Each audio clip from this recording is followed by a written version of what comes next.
Hey everybody, this is Chris with your weekly devotional. At Church in the Farms, we're in a series called Living Upside Down, and we've been looking at the words of Jesus in the Gospel of Matthew chapter 5. It's a section called the Beatitudes, and in this section, Jesus promises something to those of us who put our faith in Him. He says that we have a kingdom life marked by His attitudes and values, and that we live those out. He blesses us.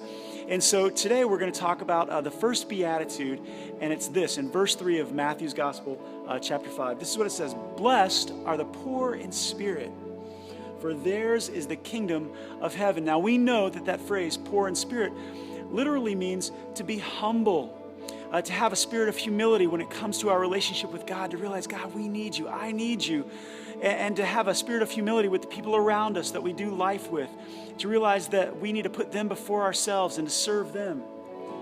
Jesus says that when we do that, we inherit the kingdom of heaven.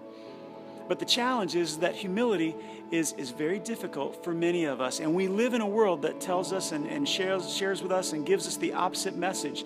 It says it's all about you. It's up to you. When you turn on the TV, when you go online, we see the talking heads, whether it's professional athletes or politicians that say, look at me, it's all about me. But it doesn't take too much of a look when we get to their personal lives to realize that the it's all about me lifestyle has a heavy cost many times, relationally and sometimes professionally. And so Jesus says, it doesn't have to be all about you. There's a better way. There's a blessed way, and that's the way of humility. When we say to God, I need you. When we say to God, it's not about my ability, but it's about your ability. It's not about my plans, but it's about your plans for me. And then when we do that, Jesus says that we're blessed, that we begin to experience the kingdom of heaven, God's presence, His power, His purpose in our homes, in our marriage, with our kids, in our schools. Jesus says you get it all, but it starts with humility. So my question for you this week is there an area of your life where you haven't turned it over to Christ as the King? He's the King of the kingdom.